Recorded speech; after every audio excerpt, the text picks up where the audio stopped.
Estágio supervisionado em um ano, Santa Casa de Misericórdia de Rio Claro, São Paulo, pelos alunos Luana Bueno e Matheus Oliveira. A Irmandade da Santa Casa de Misericórdia de Rio Claro, a instituição filantrópica, foi fundada em 28 de março de 1885 com a finalidade de servir uma comunidade rioclarense e manter um hospital exercitando a caridade. A entidade católica baseou-se nos moldes da primeira misericórdia fundada no mundo, a Santa Casa de Misericórdia de Lisboa, Portugal. Nesse mesmo ano, o Sr. Francisco de Assis Negreiros cedeu à Irmandade o uso do prédio e terrenos para instalação no hospital. Nessa época, os primeiros funcionários foram contratados para a aplicação de ventosas e sanguessugas e a condução de enfermeiros. Em 8 de setembro de 1922 foi inaugurado o atual prédio da Santa Casa em um terreno doado pelo Sr. Miguel Arcanjo Reginaldo. O hospitalar garante um atendimento de ótima qualidade à população através de um convênio com o Sistema Único de Saúde, que é o SUS. A Santa Casa de Rio Claro é um hospital filantrópico geral de médio porte. Atende uma população estimada de 239.070 habitantes da microrregião de Rio Claro, que compreende algumas cidades, como Analândia, Corumbataí, Peúna, Tirapina e Santa Gertrudes. Ela fica instalada numa área de 35.523 metros quadrados e aproximadamente dentro dessa área de 8.000 metros quadrados de área construída, então basicamente construções. Consta hoje com 129 médicos no seu corpo clínico e 528 funcionários no total. Analisando a estrutura fornecida pela Santa Casa, a cozinha tem uma responsabilidade de entregar alimentos para 189 leitos, quando o hospital está em 100% da sua capacitação de pacientes. Mas a gente entrega no dia mais ou menos 500 refeições, incluindo os médicos, pacientes, acompanhantes que vão ficar junto com os pacientes, funcionários e os residentes de medicina que fazem estágio lá. A obrigação que a gente tem é de oferecer um número máximo de 5 dietas, que seria a geral, branda, leve e pastosa, que depende muito para qual paciente vai cada uma, de acordo com sua aceitabilidade e estado e quadro clínico. Então, varia bastante. Pode ser paciente que não pode ter tem um problema com deglutição ou que tem um problema com outro tipo de patologia. Também tem a oferenda de alguns outros tipos de dietas que são para patologias mais específicas, como, por exemplo, hipossódica, DM, que seria para diabetes, laxativa, constipante, hipercalórica e hiperproteica, que é uma dieta mais rica em proteína e caloria, e uma hiperlipídica, que controla a questão de gordura. Hoje, na cozinha, apresenta um quadro de 40 funcionários, sendo que são 2 nutricionistas voltadas para a clínica, seria a Ana Paula Saipe e a Juliana Stadini, e uma nutricionista que é a responsável técnica da gestão da cozinha, que é a Tássia de Moraes, e uma técnica em nutrição que faz o auxílio das 3 para qualquer serviço. Falando um pouco do funcionamento dentro da cozinha, que foi observado pelos alunos que fizeram o estágio de 1 ano lá, a cozinha não tem um manual de boas práticas que está anexado lá, porém não era muito seguido aos funcionários por conta de desatenção ou algum outro motivo. Depois que a gente fez a apresentação dos nossos planos e tudo mais, eles se interessaram mais pelo projeto, pela obrigação de fazer esse sistema e começaram a fazer melhor.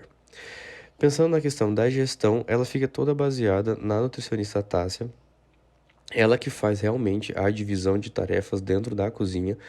Ela é responsável por todos os colaboradores presentes, por ser a gerente. Com relação a compra, recebimentos e tudo mais, ela fica responsável, porém delega funções para a técnica de nutrição, que é a Tânia, Ana ou a Ju, quando em alguns casos, que nem recebimento de mercadoria, algum tipo de compra, então acaba sendo passado para elas. Dentro do funcionamento da cozinha, você percebe pela administração que tem uma boa integração, porque elas se ajudam bastante. Então, assim, quando uma precisa de alguma coisa e a outra tem tempo ou capacidade para fazer, elas acabam fazendo o serviço da outra para ajudar. Então, assim, o funcionamento é bem delegado, mas direcionado. Plano de aula. O título foi A Importância da Coleta de Amostras. Foi realizado dia 25/10/2022, às 3h30, lá na cozinha da Santa Casa, e o público-alvo foi as cozinheiras. O objetivo geral: explicar a importância da coleta de amostra em uma UAN e seus benefícios. E os objetivos específicos: ensinar corretamente para as cozinheiras passo a passo de como deve ser realizada a coleta de amostras das preparações realizadas na cozinha. Aí aqui está nosso plano de aula, né, da coleta de amostras, que é esclarecer as falhas que comprometam a qualidade e a segurança dos alimentos ofertados aos consumidores. Aí tem a primeira coisa a se fazer: higienizar as mãos antes da coleta. 2. Identificar o saquinho com a etiqueta contendo o nome da preparação, data e horário da coleta. 3. Utilizar o mesmo utensílio que está servindo a comida. 4. Retirar a quantidade mínima de 100 gramas. 5. Retirar o ar do saquinho e amarrar com um nó. 6. Coletar amostras na segunda hora após o início da distribuição e de todas as preparações todos os dias, inclusive a água. 7. Armazenar no freezer por 72 horas, se não houver problema, descartar, e se houver, enviar para análise no laboratório. E o feedback desse plano foi muito bom, porque a maioria das cozinheiras, elas não sabiam diferenciar o porquê da importância da coleta de amostras, elas só tiravam, porque é obrigatório tirar lá. E elogiaram bastante, porque quando entra menina nova, elas ficam meio perdidas de como ensinar corretamente. Aí a gente colou lá aonde a gente tira a amostra e ficou bem visível para quando chega a cozinheira nova, elas só vão falar para olhar o passo a passo aqui e para ninguém esquecer, né? Elas gostaram bastante, vai ser muito útil.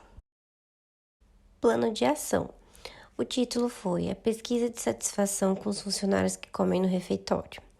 Foi dia 26 de 10 de 2022, a gente colou ele ao meio-dia no refeitório e o público-alvo foi funcionários que se alimentam no refeitório. O objetivo geral: poder melhorar algo que os funcionários não estejam satisfeitos em relação à comida ou refeitório. E os específicos: fazer melhorias na comida, variedade da comida, temperatura, sabor, odor. Aí aqui tá o nosso plano de ação que a gente colou, foi esse daqui. Eles tinham que usar a câmera do celular para abrir o QR Code e poder acessar as perguntas. A gente fez no Forms, Google Forms. E que continha essas 5 perguntinhas. Uso da alimentação fornecida no refeitório da Santa Casa todos os dias? Qual a opinião sobre a comida servida? Qual a opinião sobre os cardápios servidos? Qual a opinião sobre a temperatura dos alimentos? E qual a opinião sobre o atendimento fornecido? Então, a pessoa ia lá, abria a câmera do celular o QR Code, colocava o nome, o setor que ela era e começava a responder essas perguntinhas. E no final, a gente viu pelo gráfico, né? Porque ele já era um gráfico, o que estava acontecendo. Bom, na primeira pergunta, a maioria votou que fazia uso da alimentação da Santa Casa. A maioria 3 vezes na semana, todo dia há 3 vezes na semana, né? É poucas pessoas que comem pouquinho lá. A segunda pergunta, qual a opinião sobre a comida? A maioria votou em bom, em segundo ótimo, terceiro ruim e quarto regular. A próxima pergunta, qual a opinião sobre os cardápios? A maioria colocou como bom, em segundo ótimo, em terceiro regular e ruim junto, empatou. Qual a opinião sobre a temperatura? A maioria reclamou que estava... A maioria elogiou, falou que estava bom, ótimo e regular. E essa regular reclamou porque estava vindo um pouquinho gelada a comida. Qual a opinião sobre o atendimento? A maioria votou em ótimo e bom, não teve votos para regular e ruim. E no final a gente deixou linhas para escreverem sugestões de comida que mais gostava e que menos gostava, né? E sugestões de mudança de cardápio, né? Combinações. E uma grande maioria falou para diminuir o consumo de embutidos e ultraprocessados, melhorar a temperatura, melhorar as combinações das refeições e ter mais opções vegetarianas, que tem pouquíssimas opções vegetarianas, né? Aí no final a gente mostrou tudo para nutricionista, para ela poder fazer as mudanças, as melhorias da comida do refeitório, né? E esse foi nosso planação. E todo mundo gostou muito, né? Porque podem fazer as suas sugestões, às vezes não consegue falar lá com a nutricionista. Aí, assim, foi um método muito bom e elas gostaram bastante. Plano mural. O título, Descongelamento de carne, foi feito dia 25/10/2022, às 3 horas, na cozinha da Santa Casa. E o público-alvo eram as copeiras e as cozinheiras. Objetivos. Geral. Explicar corretamente como deve ser feito o descongelamento das carnes no geral. E o específico, mostrar o passo a passo de como descongelar as carnes corretamente, sem risco de contaminação. Aí aqui tá o nosso plano de descongelamento de carne, né? O primeiro passo, identificar quais produtos serão utilizados no cardápio e que precisam ser descongelados. Segundo, retirar do congelador a carne com até 72 horas antes do preparo. 3. Reservar a carne retirada do congelador em um recipiente para ir ao refrigerador uma temperatura inferior a 5 graus. 4. A pesa de carne pode ser mantida descongelando no refrigerador por até 72 horas. 5. Pode ser feito o descongelamento utilizando um forno convencional ou micro-ondas, porém o consumo do alimento deve ser imediato. Então, esse foi o nosso plano mural, o que foi muito bom, porque a gente estava notando que elas estavam descongelando a carne totalmente errado, dentro de bacias com água e ficava lá o dia inteiro. Sim, era um nervoso ver isso. Aí a gente optou por fazer esse plano mural e copeiras e cozinheiras, porque às vezes a copeira que tá responsável pela despensa tem que pegar essa carne e tirar, né? Ou a técnica mesmo que faz isso. Mas muitas vezes a carne, ela não descongela tudo, porque são quilos e quilos de carne, é muita comida, então às vezes não descongela mesmo. Nem com 3 dias na geladeira, na câmara fria, no caso delas, né? Aí elas colocam um pouquinho de água na panela para ir descongelando. Mas foi muito bom esse passo a passo aqui, porque as cozinheiras tinham dúvida de como fazer corretamente. E a gente explicou as contaminações que podem ocorrer descongelando desse jeito, né? E elas gostaram bastante, a gente deixou coladinho na área de carnes, de higienização de carnes, dos cortes. Então, ficou bem nítido ali para elas descongelarem a carne corretamente. Aí aqui tá mais um plano mural, porque a gente decidiu fazer 2 planos murais, porque a gente viu necessidade e a gente quis fazer mais um. Título: Higienização de verduras, legumes e frutas. Foi feito dia 25/10/2022, às 3h30, na cozinha da Santa Casa.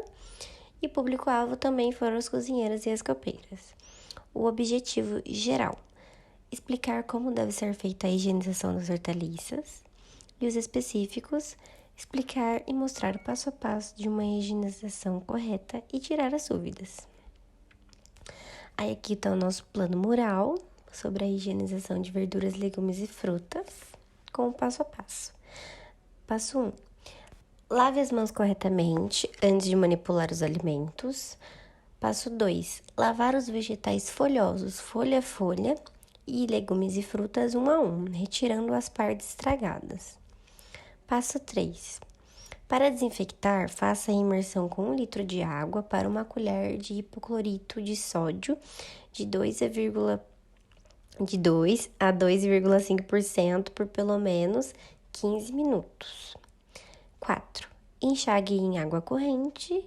E 5. Secar com folhas de papel os alimentos.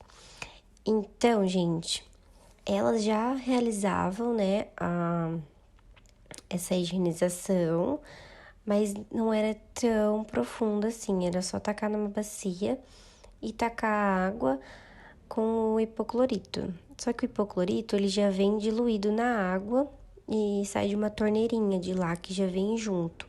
Então, quando a gente abre, ele já tá diluído em água, a gente não precisa fazer essa diluição na água. Então, a gente coloca os alimentos na baciazinha, coloca a água e deixa lá por 15 minutinhos.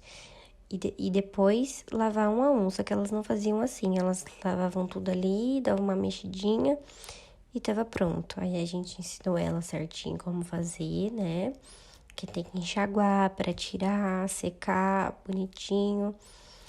E foi muito útil também, elas adoraram.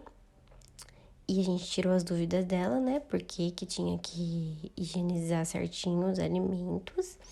E a gente deixou colado na área de higienização, ali do lado do hipoclorito, né? Da torneirinha, onde é a área de higienização dos alimentos.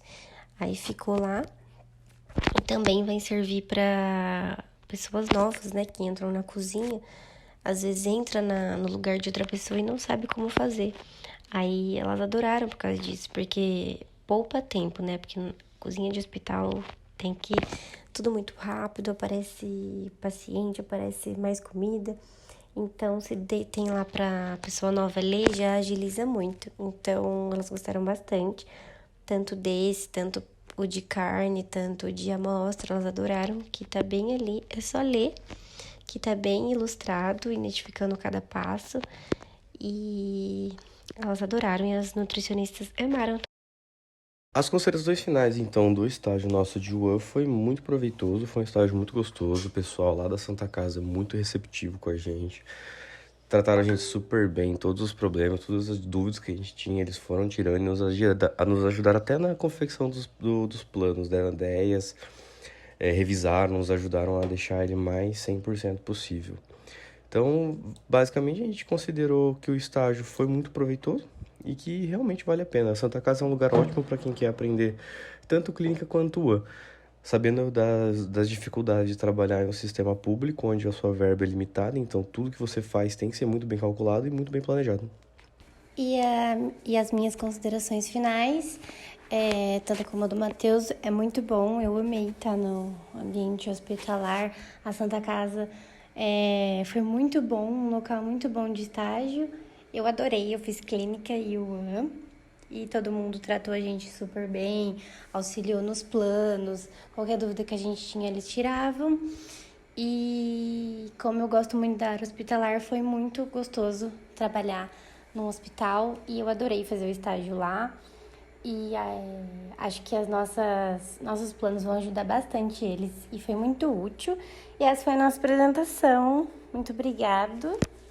E é isso.